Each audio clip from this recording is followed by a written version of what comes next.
오늘 말씀은요, 요한복음 2장 13절에서 22절이고요. 제목은 부패한 성전을 갈아엎자라는 것입니다. 우리 잠깐 기도하겠습니다. 하나님 아버지, 말씀하여 주시옵소서. 이 시간 저희들의 귀에, 마음에, 우리의 온 영혼에, 우리의 삶에 하나님 이 자리에서 말씀하여 주시옵소서. 우리가 하나님의 말씀을 듣겠나이다. 예수님의 이름으로 기도드리옵나이다. 아멘. 사랑하는 여러분, 예수님이 가장 분노한 장소가 어딘지 아십니까? 창녀촌이 아니에요. 세례집도 아니고요. 로마 총독의 관저도 아닙니다.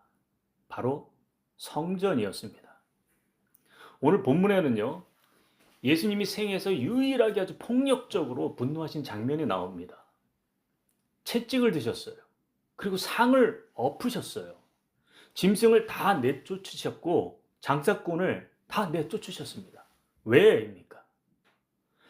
내 아버지 집으로 장사하는 집을 만들지 말라 하고 외치시는 거예요. 예수님의 분노는요, 죄인에게 향한 분노가 아니었습니다. 하나님의 이름을 빙자해서 돈을 번 것인 바로 그들을 향해, 그 권력을 진 자들을 향해, 이 종교 시스템을 향해 분노한 것입니다. 그리고 말씀하신 거예요. 이 말씀은요, 오늘 유대인에게만 하는 게 아니에요. 오늘 우리도 하나님의 몸된 성전이에요. 그리고 우리 교회도 하나님의 몸된 성전입니다. 오늘 교회와 우리 자신에게 하나님께서는 강한 책찍질을 하신 것이에요. 강하게 상을 엎으십니다. 오늘 이 말씀을 함께 들으며 나아가 보기로 하겠습니다. 사실 성전은요, 원래 하나님의 집입니다. 더 정확하게 말하면요, 하나님께서 거처하시는 곳, 그래서 택하신 자리예요. 이 성전의 역사가 오늘 본문에 나오는 그 예루살렘의 성전이 모두 다일까요? 아니에요. 성전은 어디서부터 시작됐냐면요, 하나님께서 이 세상을 처음 만드셨을 때 에덴을 만드셨어요. 그 에덴 동산에선 하나님과 사람이 함께 거하고 서로 교통하고 교제하고 사랑하며 살았었습니다. 하나님이 임재하시는 곳, 바로 그곳이 성전이었습니다. 그 에덴이. 그러니 에덴이 성전이었다는 거죠. 거기에는요, 사람이 제사장이었고요, 삶 자체가 예배였다는 거예요. 그러니 얼마나 행복했겠습니까? 하나님과 마음껏 교제하고요. 그러니 기쁨과 감사와 평안이 넘쳐났겠죠? 사망도 없으니 얼마나 좋았겠습니까? 아주 영원히 하나님과 살았었으니까요. 그런데 사람이 죄를 졌어요. 타락했다는 거예요. 죄가 들어오니까요, 하나님의 임재가 끊어져 버렸습니다.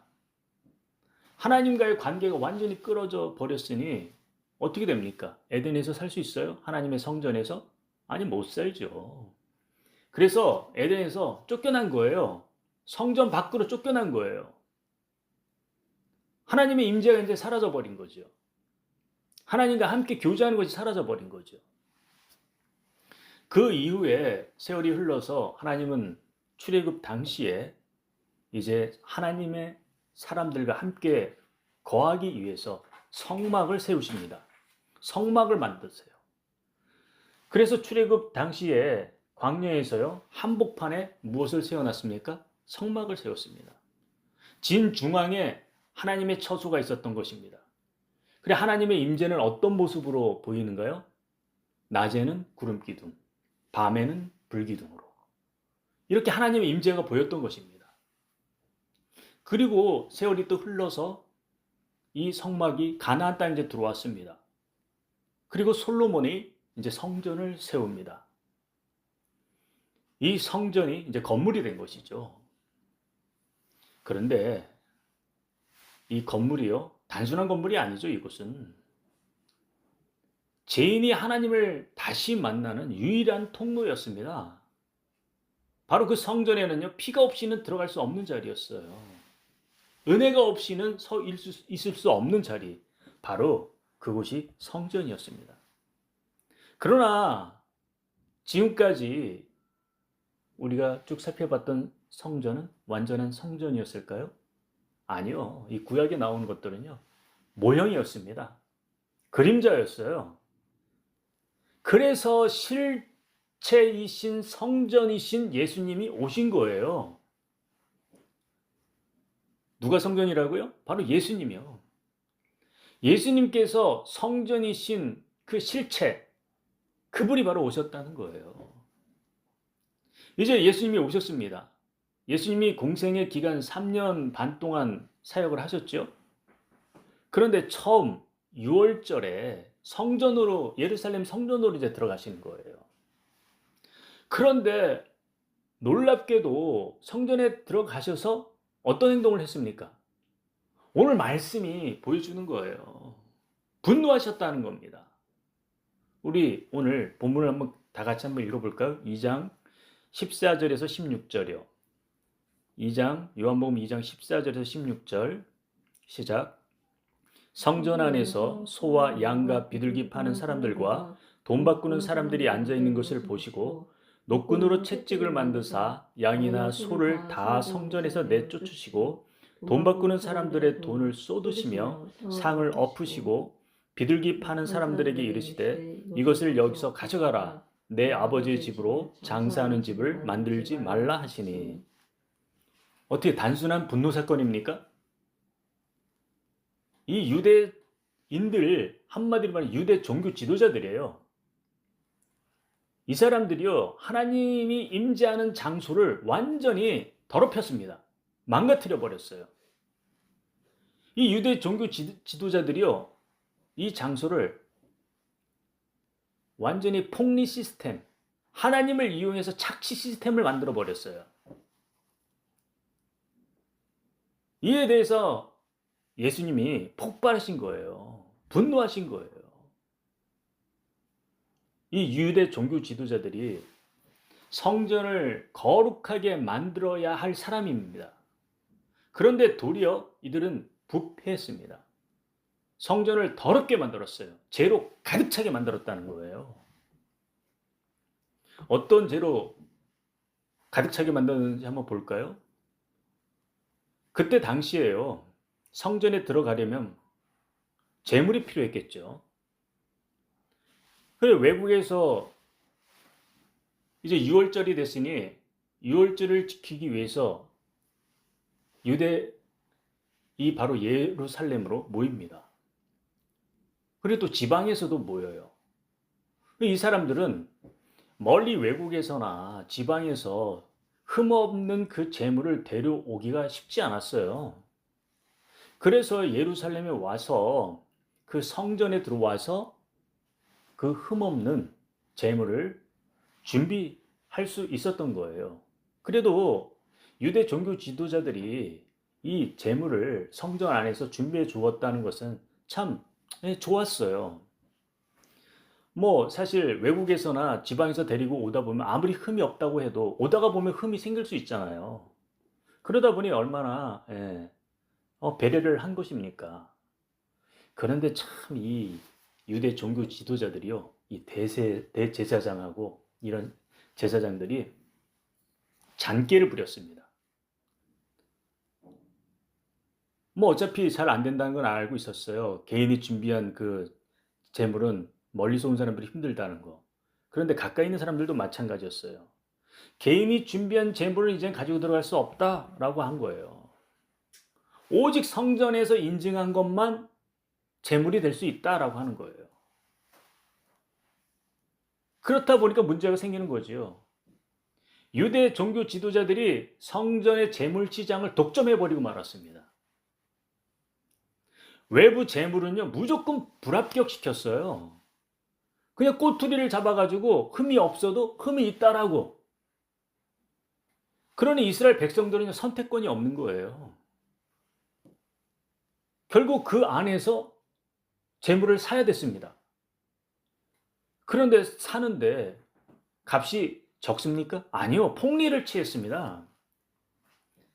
그런데 이것을 갖다가 그냥 폭리를 취하는 한두 명에게 만들어 놓았습니까? 아니요. 그냥 시스템을 만들어 버렸어요. 한마디로 뭐예요, 이거는? 하나님께 예배를 드리러 나가는데 재물이 필요했던 거예요. 그러니 예배를 독점한 거나 마찬가지예요. 하나님을 만나는 길은 누가 허가합니까? 중간에 관리 작업이 있다는 거예요. 허가해 줄 사람이 있다는 거예요. 허락해야만 들어간다는 그런 꼴이 되고 말았다는 것이죠. 그 모든 이스라엘 백성은 유대 종교자들이 폭리를 취하는 그 재물을 사야지만 하나님께 갈 수 있다는 것이에요. 그 예배가 허가제가 되어버렸어요. 참 웃기는 일이죠. 이것뿐만이 아니었습니다. 모든 이스라엘 백성들은요, 성전에서 세를 내야 됐습니다. 성전세가 있었어요. 그걸 은으로 내는 반세겔 정도였었는데, 근데 이 당시에 많은 유대인들이 또 외국에 살았던 사람들이 참 많이 있습니다. 그래서 유월절이 되면 이들이 전부 다 와서 유월절을 지킵니다. 로마, 구레네, 이집트, 뭐 외국에서 많은 사람들이 있었겠죠. 이 사람들이 자기들이 사용하는 화폐가 어느 나라 화폐입니까? 자기들이 본 고장에서 살았던 그 화폐를 가지고 옵니다. 그것으로 성전세를 낼 수 있었을까요? 아니요, 이걸 못 내겠습니다. 오직 은으로 만든 반세겔, 성전에서 만든 반세겔, 이것으로만 내게 했습니다. 그러다 보니까 어떻게 됩니까? 환전을 해야 되는 거예요. 환전을 하는데 이 종교 권력자들이 그냥 했겠습니까? 수수료를 받은 거예요. 수수료를 얼마나 받았는지 아십니까? 12.5%. 어마어마하게 폭리를 취했어요. 의도적으로 아주 폭리 구조의 수수료를 내게 만들었다는 거예요. 하나님께 예배하러 왔는데 먼저 종교 권력들에게 돈을 뜯기고 들어가야 된다는 거예요. 참 웃음꼴이 되고 말았다는 겁니다. 이것이 과연 그 성전 안에서 예수님이 뭐 몇 명 앞에 가서 뭐 상을 엎으시고 또 환전하는 사람들의 또 짐승들 파는 사람들에게 가서 그 몇 명일까요? 아니요. 이건 몇 명이 상인이 짜고 만든 게 아니라는 거예요. 조금 전에 말씀을 했듯이 대제사장, 가문이 관리를 했던 거예요. 그때 당시 사내들인, 지금 현재로 얘기하면 국회, 의원들, 그 모임 단체, 그들은 묵인을 해버렸습니다. 그 성전에서만 이 모든 것이 유통될 수 있도록 그 장소가 허락되도록 만들어 놓은 거예요. 한마디로 말해서 신앙이 비즈니스 산업이 돼버린 거예요. 그러니 예수님이 어떻게 반응하겠습니까? 분노하신 거죠. 왜 예수님이 이렇게 분노하시고 폭력적이었을까요? 이제 이해가 되지 않습니까? 이것은요, 그들이 실수한 게 아니에요. 이 유대 종교자들이요. 의도적으로 설계한 아주 착취형 종교 시스템이었던 것입니다. 그래서 예수님이 분노하시고 그 상인들에게 호통을 친 것입니다. 동시에 그 호통은요, 그 배후에 있는 유대 종교 지도자들, 그들에게요. 그리고 그 돈 버는 시스템, 종교 구조, 거기에 화가 난 것입니다. 핵심이 뭐예요? 이게 왜 화를 냈습니까? 하나님이 목적이 아니라 하나님이 수단이 돼버린 거예요. 그런데 그때 그 시대만 그랬을까요? 오늘 우리의 시대는요? 우리의 교회는요? 오늘날 우리의 교회들은요? 안전합니까? 여기서부터 좀 상당히 좀 불편할 겁니다. 들으시기에 좀 불편할 거예요. 그런데도 불구하고 들으셔야 합니다. 보셔야 합니다. 오늘도 이런 구조가 생기고 있어요. 예배가요, 교회 유지를 위한 수단이 되고 있습니다.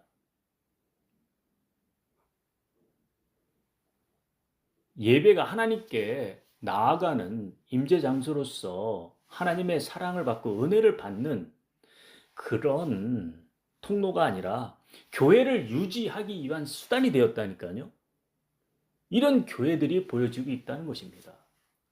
예를 들어 보겠습니다.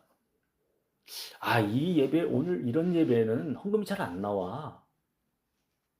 그래서 아무래도 우리 헌금 봉투를 좀 여러 가지를 좀 만들어서 한번 그 앞에 입구에다 놓을까? 각기 종류대로 한번 모든 것을 한번 다 놓자고. 요즘 보니까 저 강사 모시면은 헌금이 정말 많이 나오더라고. 우리 저 강사님 한번 모셔볼까?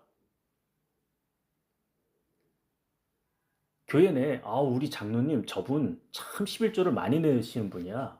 그러니까 앞으로 저분 잘 모셔. 우리 교회도 순환 교회 버스 이것 좀 한번 돌려볼까? 그래 이제 성도들이 많이 나오니까 헌금을 많이 하지 않을까?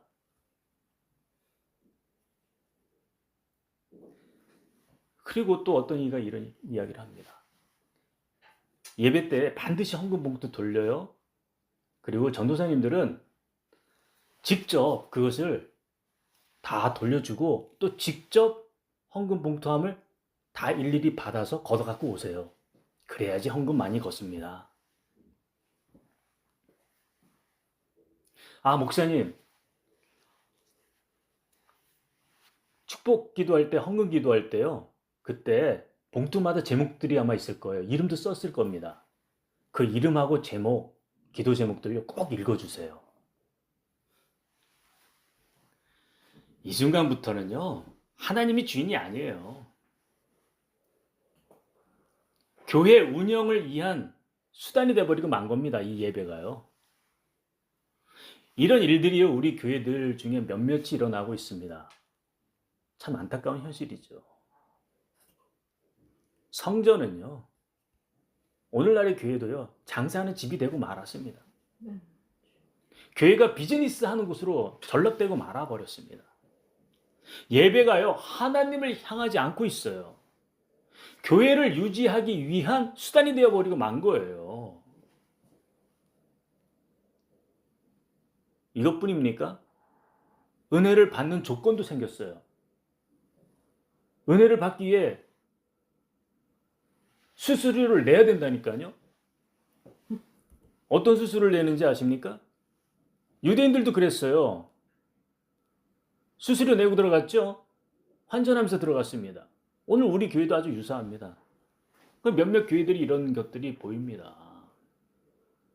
복 받으려면요. 조금 전에 얘기했던 거나 마찬가지인데 우리가 헌금 봉투에 돈을 냅니다. 그래 재단에서 헌금자가 그 기록한 이름과 기도 제목을 읽습니다. 그리고 거기다 축복기도 해줘요.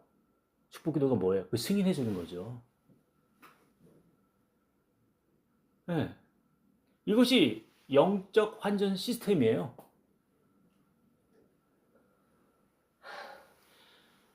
은혜가 선물이 아니라 거래가 됐습니다. 은혜를 줬거나 구조가 돼버리고 만 거예요. 이것을 그냥 얼렁뚱땅하게 넘어가는 거예요. 이것이 우리의 현실입니다.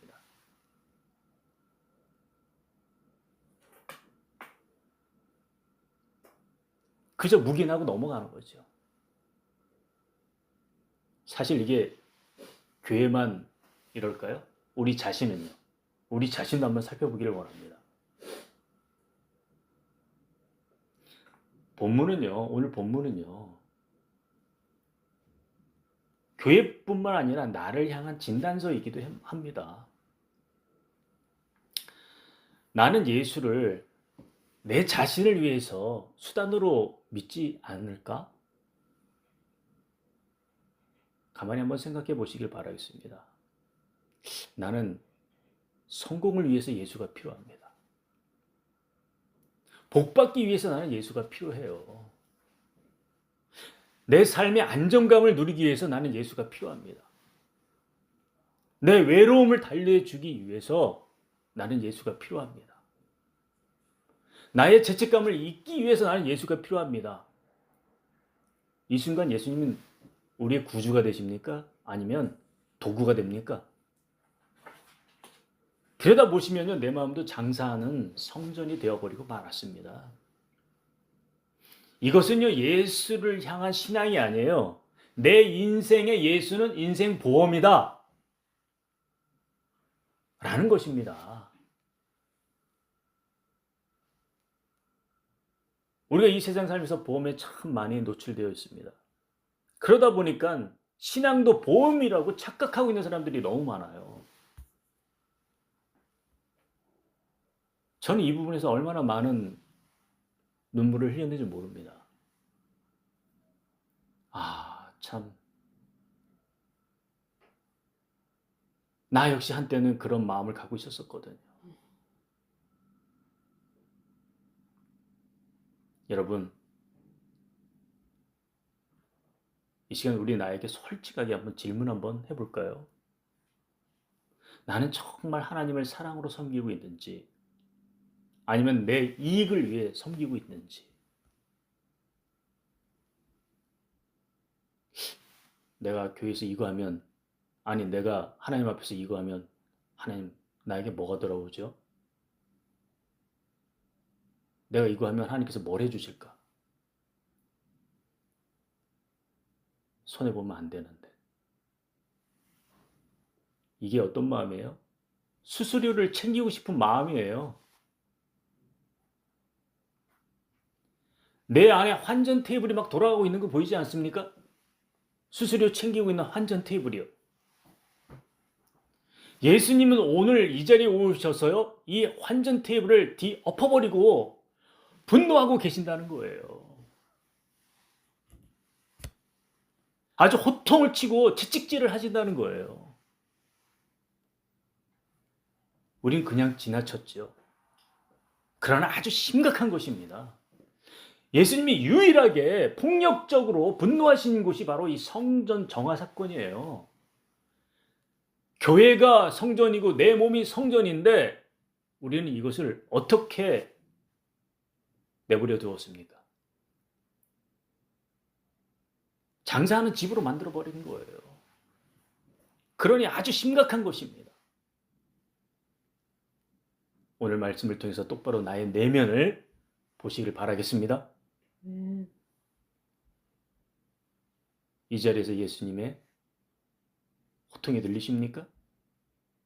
채찍질이 보이십니까? 나의 어느 부위가 주님께서 채찍질 하시나요? 어느 부위가 찔립니까?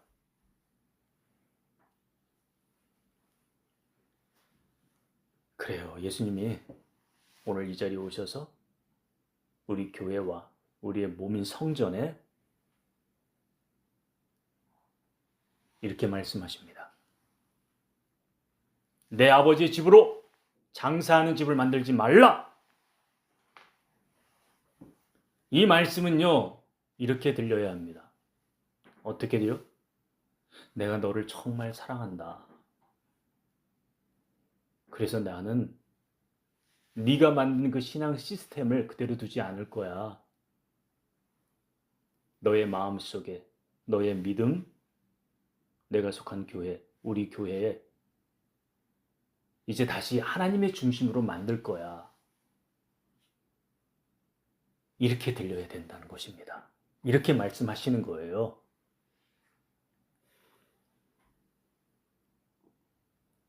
그러나 우리는 이렇게 들어야 됩니다.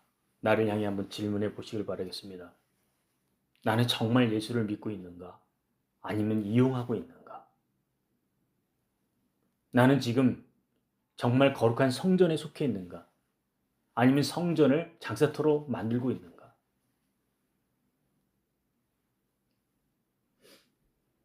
정말 죄송하죠. 주님 정말 죄송합니다. 정말 죄송합니다.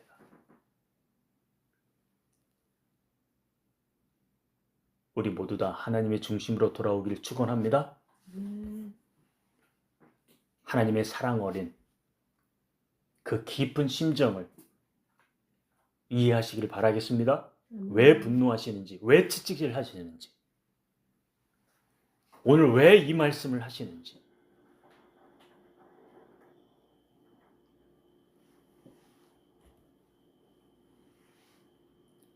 그런데 오늘 본문에 보면 이렇게 신랄하게 호통치고 채찍질을 하는데 유대인들이 어떻게 반응합니까? 유대인들의 반응을 한번 볼까요? 오늘 본문을 한번 보겠습니다. 요한복음 2장 18절에서 19절. 18절에서 19절을 우리 다 함께 읽겠습니다. 시작. 이에 유대인들이 대답하여 예수께 말하기를 내가 이런 일을 행하니 무슨 표적을 우리에게 보이겠느냐. 예수께서 대답하여 이르시되 너희가 이 성전을 헐라 내가 사흘 동안에 일으키리라. 유대인들이 어떻게 말합니까? 네가 이런 일을 행하니 우리에게 무슨 표적을 보일 거냐? 이 말은요, 사실 기적을 보고 싶다는 말이 아니에요. 이 말의 진짜 의미는 바로 이거예요. 네가 뭔데? 네가 자격 있어? 우리가 이곳의 지도자야. 유대인들의 종교 지도자 대제사장이고 여기에 모든 권력을 다 갖고 있어. 그런데 우리가 예수 네가 여기 들어와서 상을 업고 채찍질할 그럴 권한을 전혀 준 적이 없어. 허락하지는 않았었어.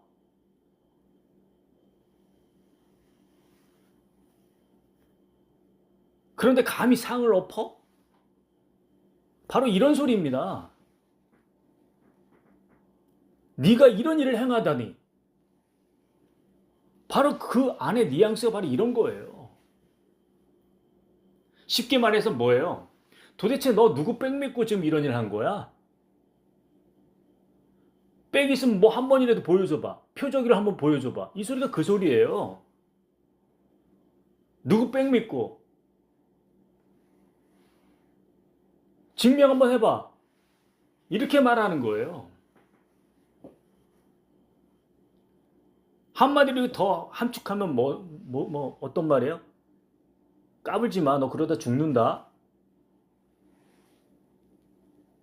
결국 이 사건으로 인해서 유대 종교자들 이들하고요, 이 파들하고요, 예수님하고 적대 세력이 돼버립니다. 그리고 그것이 계속 이어져 나갑니다. 지금 첫 6월절이라고 그랬어요. 공생의 기간이 얼마라고요? 예수님이 사역한 기간이 3년 반이에요. 첫 6월달에 이런 일이 생겼습니다. 그런데요, 이제 3년의 세월이 지났습니다. 3년의 세월이 지났어요. 그리고 나서 예수님이 이제 십자가에 못 박힐 바로 그 주간이었습니다. 바로 3일 전이었습니다. 그때 또 예수님께서 예루살렘 성전을 또 뒤엎어버려요. 또 한 번 정하는 사건이 일어납니다. 그게 요한복음에는 안 나오는데 마태복음 21장 12절에서 13절에 나와요. 한번 읽어볼까요, 제가? 예수께서 성전에 들어가서 성전 안에서 매매하는 모든 사람들을 내쫓으시며 돈 바꾸는 사람들의 상과 비둘기 파는 사람들의 의자를 둘러 엎으시고 그들에게 이르시되 기록된 바 내 집은 기도하는 집이라 일컬음을 받으리라 하였거늘 너희는 강도의 소굴을 만드는도다 하시니라. 3년이 지났는데도요, 여전히 매매하고 여전히 환전하고 있었던 거예요. 그러니 예수님이 얼마나 화가 났겠습니까? 이들을 쫓아내고 또 쫓아낸 거예요.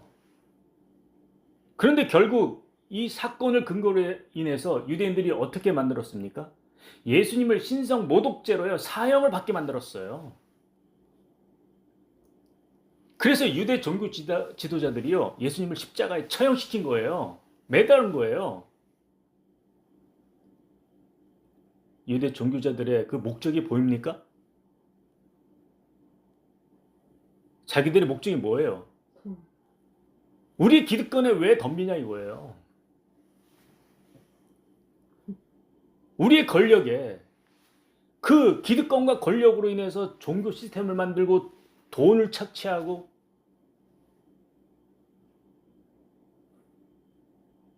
그들이 정말 표적을 요구했습니까? 표적을 요구한 것이 믿기 위해서였습니까? 아니요.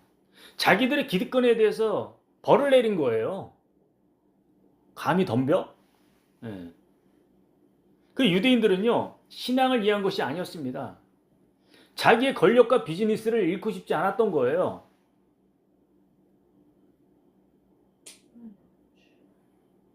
그런데 예수님의 대답은 무엇이었습니까? 예수님의 대답은 이렇게 하십니다. 이 성전을 헐라 내가 사흘 동안에 일으키리라. 이 말은 이렇게 말해야 아주 정확합니다. 너희가 지금 붙들고 있는 거 타락한 그 종교 시스템, 그리고 폭리를 취하는 성전 구조, 그리고 너희가 갖고 있는 그 권력과 위선, 이거 내가 전부 다 십자가로 무너뜨릴 것이다. 할렐루야. 그리고 내가 부활로 완전하게 거룩한 새로운 성전을 만들 것이다.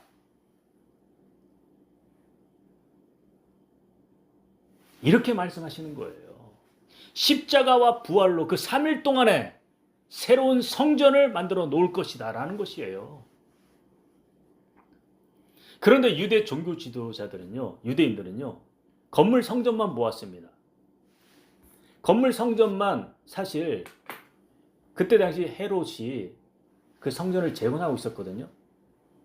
이게 AD 19년부터 BC 19년부터요. AD 46년까지 지어졌습니다.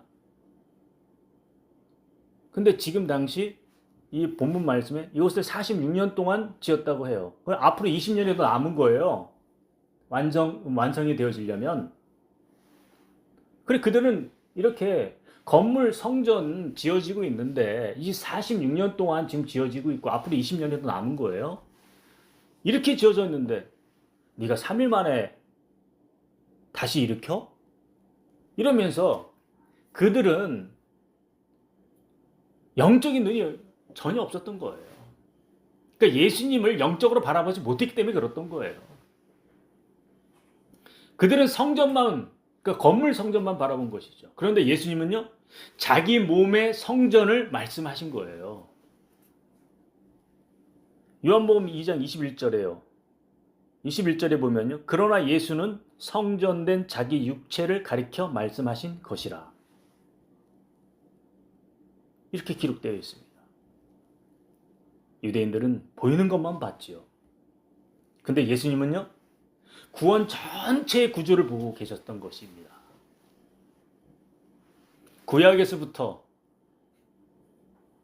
창세기 에덴에서부터 출발한 그 성전, 그리고 출애굽 당시에 성막으로 이어져 가고, 그것이 다시 가나안 땅에 들어가서 솔로몬의 성전으로 나아가고, 그리고 예수님 당시에 헤롯이 다시 재건하고, 이 모든 것은요, 모형이고 그림자였습니다. 그 성전 자체도 모형이고 그림자였지만 성전에서 쓰이던 짐승의 피들도요, 그것도 모형이고 그림자였어요. 그래서 예수님이 선포하신 거예요. 내가 십자가에 죽고 부활로 다시 일어날 거다, 3일 만에. 그래서 내가 진정한 성전이다. 내 피가 진정한 올바른 제물의 피다. 생명의 피다. 모든 죄를 다 정결케 하는 피다. 성전의 실체이신 예수님이 오신 것이라고 선포한 거예요. 이 자리가 바로. 어마어마한 자리인 겁니다. 이것은. 모든 구약의 모형과 그림자가 완벽하게 완전히 성취되는 이 사건이었습니다. 그런데 그것을 보지 못한 사람들이 누구라고요? 그걸 실질적으로 봐야 하는 사람들이었습니다. 유대 종교 지도자들요. 그들은 하나님의 말씀을 연구하고 바리새파가 있었어요. 그런데 그들이 보지 못했다는 거예요. 영적 무지로 그냥 가득 차 있었다는 것이죠. 참 아이러니하죠. 오셔야 할 분, 그 성전이신 분이 오셔야 할 분을 그렇게 기다리고 있었는데 막상 오니까 오히려 참 어처구니 없는 현실이 돼버린 거예요. 근데 그 영적 무지가요. 사실 그들뿐일까요? 그들만의 문제일까요? 아니요. 오늘 우리 교회는요. 오늘날 우리의 교회는 우리 교회 안에도 여전히 익숙하게 살아 있습니다. 오늘 우리 교회도 들어가면요. 표적부터 보이라는 식으로 말합니다. 어떤 표적이요? 이 교회 사람, 너희 교회 사람 얼마나 모여? 그 사람들이 어떻게 대답해? 우리 교회 연예인도 나와? 우리 교회 정치인도 있다니까? 이게 표적이 아니고 뭐예요?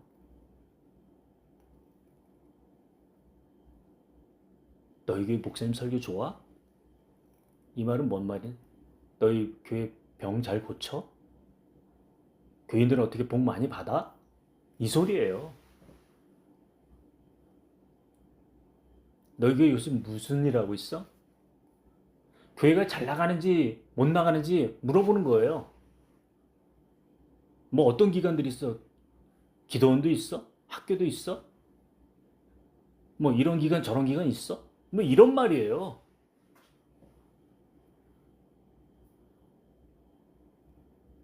표적부터 보이라는 식이에요. 이런 질문들이.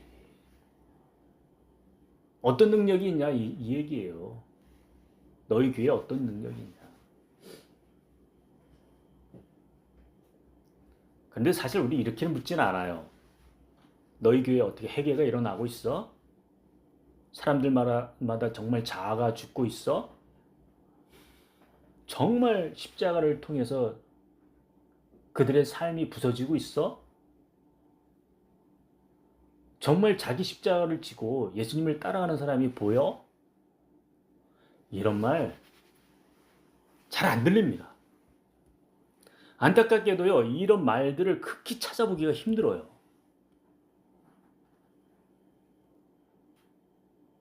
교회 설교의 모습은 어떻습니까? 찌르는 설교, 이런 설교 했다가는 큰일 납니다. 여러 곳에서 댓글이 많이 붙을 겁니다. 아마. 회개를 만드는 설교, 교회 구조를 막 흔들어뜨리는 메시지, 기존의 전통을 막 틀을 깨는 말씀, 이거 쉽지 않습니다. 오늘 교회 모습은 이래요. 대신 어떤 설교를 합니까? 복 많이 받는 설교, 위로해주는 설교, 기분 좋게 만드는 말씀, 성공에 도움되는 설교, 부담 없이 예배드리게끔 만드는 설교. 그래서 오늘 예수님이 이 땅에 오셔서 우리 교회의 상을 엎으시는 거예요. 채찍질 하시는 거예요.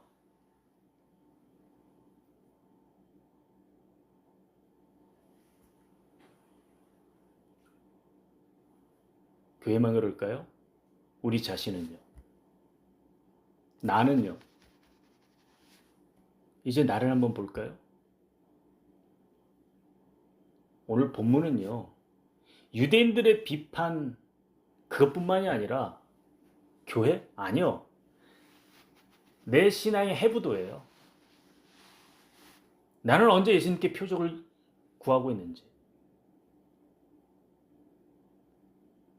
들여다보면요, 주님, 이 문제만 해결되면 하나님 믿겠습니다. 이 기도 응답 주시면 내가 순종하겠습니다. 이 상황만 바꿔주시면 나 신앙을 회복하겠습니다. 돈 많이 벌면 제가 11조 할게요.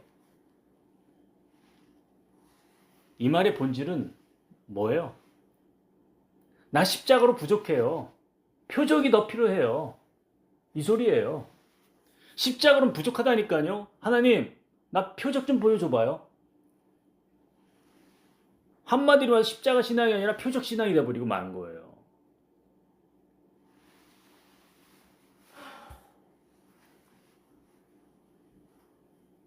우리는 예수님을 따르기 전에요. 내 요구, 내 요청을 먼저 하는 거예요. 나에게 손해 없으면 내가 믿을게요. 내 자존심 안 건드리면 내가 믿을게요. 내 자리가 정말 안전하면 내가 갈게요.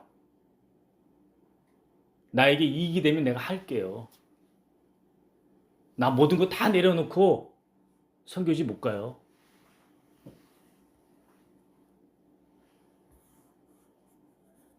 어때요?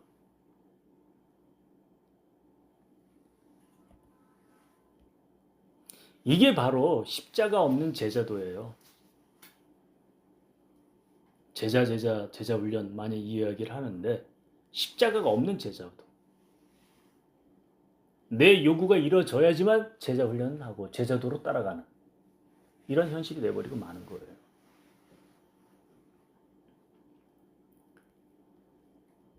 한 집사님의 이야기입니다. 이분은 늘 이렇게 살았습니다. 하나님, 이걸 해주시면 제가 갑니다.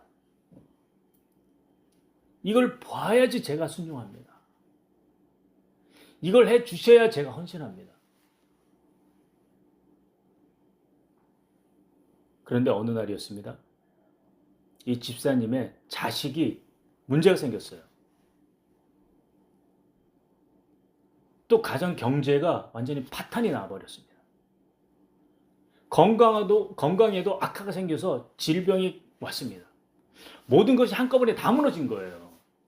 가정의 자식 문제, 경제 문제, 건강 문제.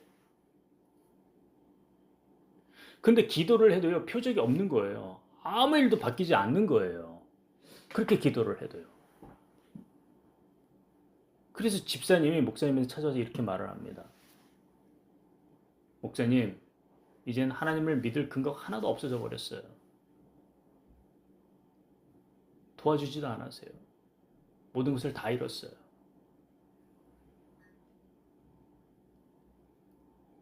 이런 집사님에게 목사님이 이렇게 말합니다. 집사님, 지금 남아있는 게 뭐예요? 하고 물어봤습니다. 집사님이 한참 침묵하다가 이런 말을 했습니다. 아무것도 없습니다. 근데 하나님을 떠나고 싶지는 않아요. 뭐라고요? 다 잃었는데 하나님을 떠나고 싶지 않다고요? 그 순간 집사님이 깨달은 거예요. 뭘요? 그 깊은 마음에는요, 삶에서 그럼에도 불구하고 하나님을 떠나고 싶지 않다는 것을요. 아, 이게 믿음이구나. 이게 조건 없는 신앙이구나. 이 집사님이 그날요, 혼자 교회에 들어가서요, 하염없이 울었습니다. 깨달은 거예요. 조건 없는 신앙을요. 그래서 그때 집사님이 이렇게 주님한테 고백을 했습니다. 주님, 이제는 무엇을 주시든 안 주시든지 예수님이 계시다는 것, 이 하나로 충분합니다. 그날 이후 집사님의 인생이 잘 풀렸을까요? 아니요, 잘 풀린 게 아니에요. 그러나 그분의 신앙이 그날 처음으로 진짜가 된 거예요. 그러면서 조금씩 신앙이 풀리니 조금씩 인생이 풀려나가기 시작했던 것입니다. 할렐루야. 이 시간 나에게 한번 질문해 보시길 바라겠습니다. 나는 지금 정말 예수를 믿고 있는지, 아니면 결과를 믿고 있는지,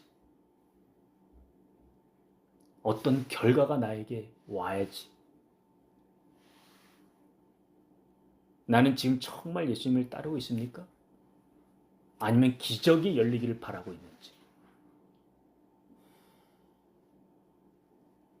정말 예수님을 배신하지 않을 자신이 있습니까?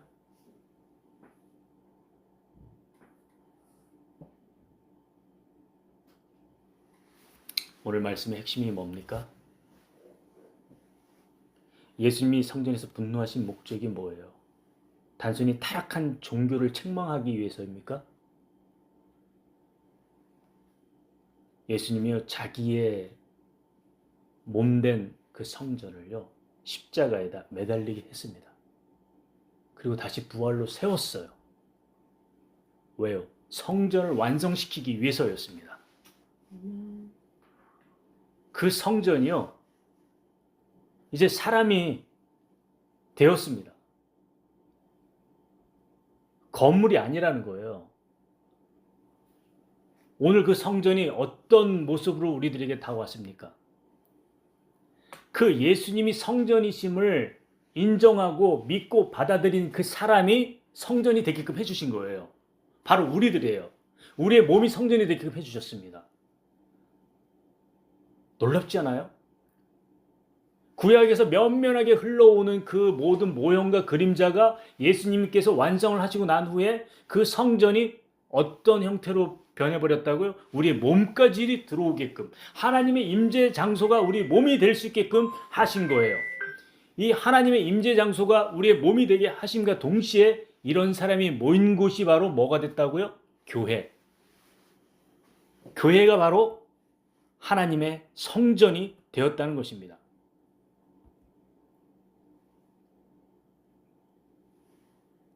교회는 건물이 아니에요.